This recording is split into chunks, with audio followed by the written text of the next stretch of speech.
A Streets Won't Forget player is a player that was really good for a season or two or three or four, but then sort of fell off the face of the earth after a while. Might have played some rep games here and there and was really good for club football for a couple of seasons, and then you just don't really hear about them ever again.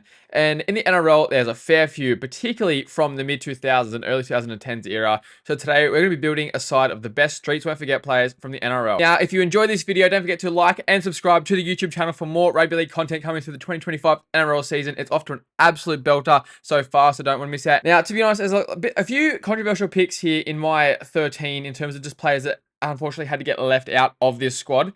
So we'll be giving out honorable mentions where they are sort of like noted and indicated there. But at fullback, I've gone with Kevin Locke. He was sensational for the New Zealand Warriors through the late 2000s, early 2010s. Played a grand final for the Warriors in 2011 and was so good. I used to love watching him play. I think the Kevin Locke and Sean Johnson combination for the Warriors was like just such a dream to watch. So entertaining. Desert had you gripped to the TV on a Sunday either when they were playing over for the Wars. Now, unfortunately, Kevin Locke was a victim of the Sam Tonkin signing for the Warriors, which didn't turn out the way they expected. But I think Kevin Locke still played something like 150 NRL games, played for New Zealand, and at some points was probably the best fullback in the competition. And this is an era where Billy Slater was getting around, who might be the best fullback of all time. Just shows you how good Kevin Locke really was. But unfortunately for Kevin Locke, he got pushed out because Sam Tonkins came in and then went overseas, played in England for a few years, was really good over there, of course, as he would be a player that was so electrifying in the NRL. He's going to go over to the Super League and absolutely kill it. But would have loved to see Kevin Locke play for a few more seasons over in New Zealand for the Warriors, and we never know what could have happened. Second, the first player on the wing is Taniela Tuiaki. Was an absolute machine for the West Tigers for a couple of years there. Just was scoring an absolute bucket load of tries. Was sort of one of those guys that sort of started the new era of the big, massive, dominant, powerful winger. Obviously, there was Wendell Sailor and Lottie Takiri before him at the Brisbane Broncos, but Taniela Tuiaki just took it to the next level. Absolutely. Obviously, playing outside of Benji Marshall certainly does help your stocks in terms of being able to score tries and do some flashy stuff. Like, I made a Taniela Tuiaki highlight reel, and a lot of it was just Benji just setting him up with absolute just ridiculous plays, and it was on a platter for Taniela Tuiaki. But even then, like a cover defense, you're not stopping Taniela the Tank. I think he played for the Tigers for a few years. He might have played like 70 something first grade game. The second winger is Inu Yao Yeh, one of the saddest stories in rugby league history, to be honest. In 3 years, he played for Australia and for Queensland and was a dominant figure on the wing in an era where wingers weren't doing much apart from catching and ball running 10 meters and scoring. He made Benji Marshall look and also Jonathan Thurston look like absolute schoolboys. Two of the best rugby league players ever. Yes, they probably weren't the best defenders, but still made them look like they've never played rugby league before when he was playing for Australia and also when he was playing for the Broncos as like a teenager. He was doing some absolutely scintillating things on a rugby league football field and has had one of the most unfortunate injuries anyone's ever really seen on a football field. Just had his whole world turned upside down in maybe round one or a trial game playing for the Broncos against the Rabbitohs.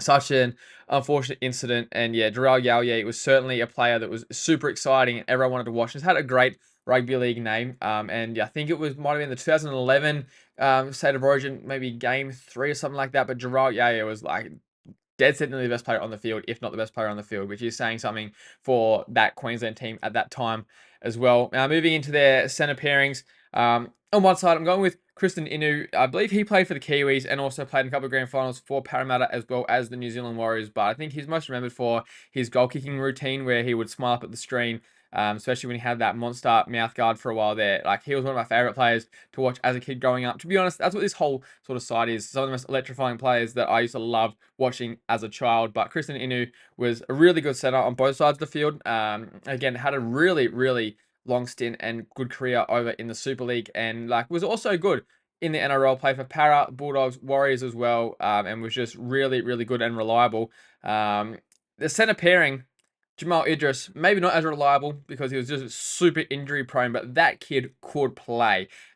Absolute beast of a human being, just so tall, so thick, but so quick as well. Just had an absolute combination of just terror for a defensive line. I couldn't think of anything worse than trying to defend Jamal Idris.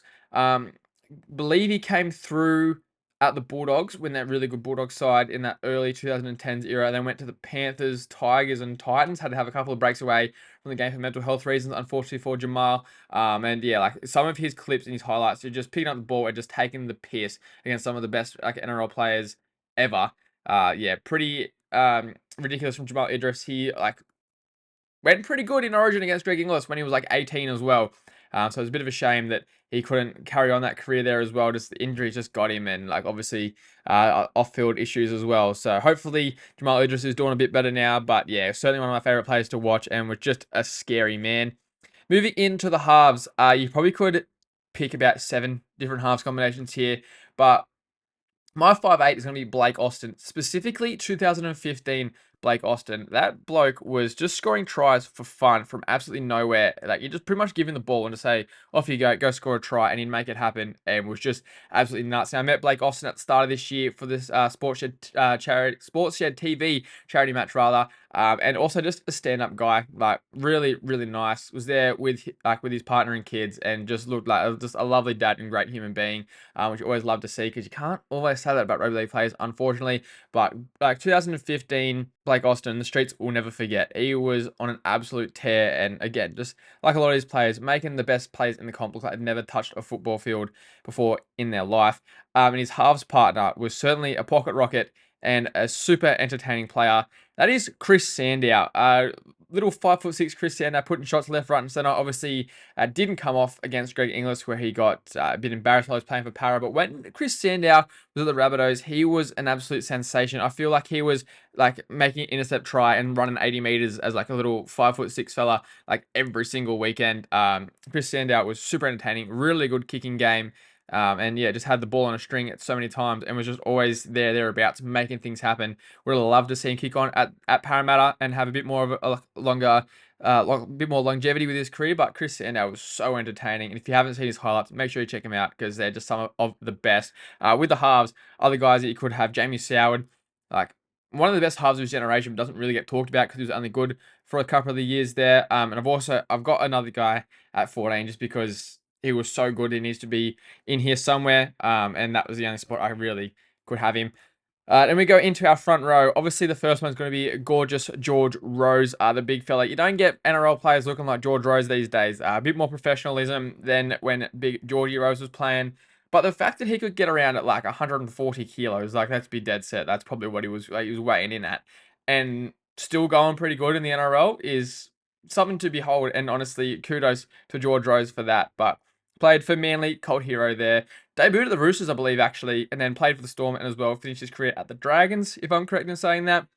But he probably would have ended up racking up, what, 150 plus first grade games, which is not bad for a fella of his physique, to put it bluntly. And yeah, look, trying to make it nice, but he was a big boy, big gorgeous George. And yeah, obviously he's made a pretty good career for himself outside of rugby league with the no limit boxing stuff. But yeah, Georgie Rose is one of my favorite players to watch as a young fella, and was just always entertaining. And again, thereabouts, making things happen.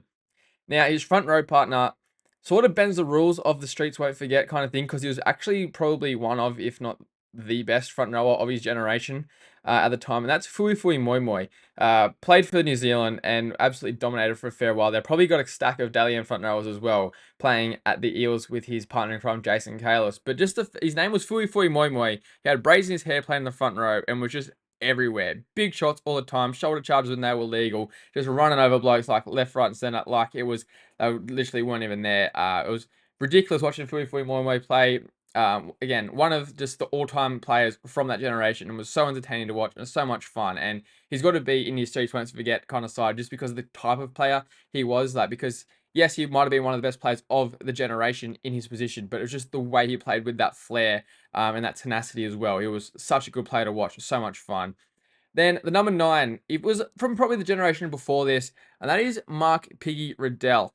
Again, a little bit on the George Rose side of the body composition, but kid could still play, and obviously very well known for that try celebration against I believe the Cowboys, maybe playing for the Dragons at Wynn Stadium, where he went and applauded himself. Just a character. And also his goal kicking celebration, which look at you look back on that and it's like, would you get away with that now? But look, he was just trying to aim for the post. Nothing sinister about it at all. But Mark Piggy Riddell, kid could play, and You watch him down at the local Oztag fields as well.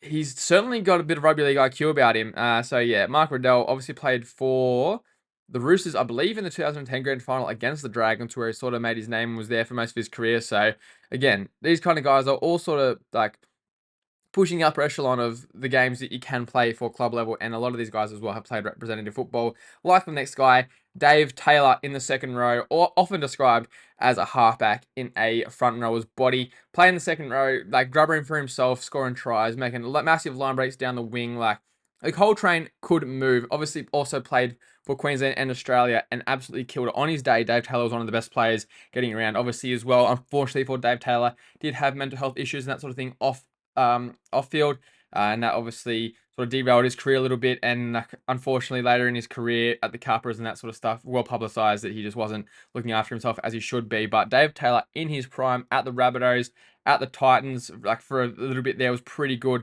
Where else did he play? The Broncos as well. I feel like I've got a memory of him scoring an absolutely ridiculous try for the Broncos. It's just like Dave Taylor can get the ball on his own 20 and score a try with two different chases and the right foot step, and you probably wouldn't even bat an eyelid just because you know how good that Dave Taylor really was. And his second row partner, probably streets won't forget him because of how many memes and stuff there are of him as well. But that's Greg Eastwood. Greg Eastwood actually lined up in his career at 5'8" as well as wing. Very interesting, given his stature and also his athletic ability. And like, I mean, we've all seen the clips of him making an intercept and running like 40 meters in about 8 seconds. Yeah, wasn't very quick. Poor old Greg Eastwood. I think he was still getting around for the Glebe Dirty Reds a couple of years ago. He might even still be there now. So Blake definitely loves his footy. But again, another guy from that really good Bulldogs side in the early 2010s, and he was just like carving up every now and then. Again, another player who played for the Kiwis as well. But yeah, Greg Eastwood, a lot of fun. Big guy, but also pretty silky ball handling skills. So yeah, it was pretty good to watch. Again, from that like early 2010s era. At 13, it was actually a little bit hard to try and find a guy here. Has sort of like deep go for a deep dive into the archives. But that was Feleti Mateo. That kid could offload, and he was just like sort of really jinky and like smooth and silky in around the ruck there. A guy like that sort of there was no one really playing like him at that time. Like the Locke was certainly a third front rower, and Feleti Mateo had that bit of ball playing there, like almost like the 13s of today's game, like your Cam Murrays and your Isaiah Yo's and stuff, but not as good with that. But could certainly find an offload when he was playing for Parramatta and just having Jared Hayne like off his hip and everything like around the ruck. That was so entertaining to watch. And Fletty Mateo, well, as well as Manly and the Warriors. Yeah, really good, exciting player to watch. And I used to love watching him play football. And then the number 14, the guy that has to be in this side, in my opinion, somewhere, and I couldn't really fit him in at fullback, couldn't really fit him in at 5'8". That is going to be Raiders Anthony Milford. This kid, when he was coming through, he was destined for greatness. He was destined for like the big city lights. Obviously, he did play Origin, played for Samoa. I don't know if he actually played for Australia, but he probably should have around this time because he was so good. If you haven't seen his highlights and you're someone who's like sort of newer to rugby league and think that Anthony Milford's just not all that flash and not that great, and you can't understand what the hype is around him and why we expect more than what he's giving, is go watch the early highlights of Anthony Milford playing fullback for the Raiders. People were earmarking him as like the next immortal, the next big thing. Like he was going to like set records, all this kind of stuff, because he was seriously so entertaining and so flashy and so quick and so refreshing and something that we hadn't really seen before. Only a little guy in stature, but just was burning through absolutely everyone, like dust and the quickest players in the field, making people look absolutely silly. So there you have it. That's my side of the NRL players that Streets will not forget. Starting from the back, moving down, it is Kevin Locke, Taniela Tuiaki, Kristen Inu, Jamal Idris, Yow Yeh, Blake Austin, Chris Sandow, George Rose, Mark Riddell, Moimoi, Dave Taylor, Greg Eastwood, Feleti Mateo, and Anthony Milford. Let me know any changes you make in the comments, and if you like this video, don't forget to give it a thumbs up and subscribe to the channel for more content. Cheers.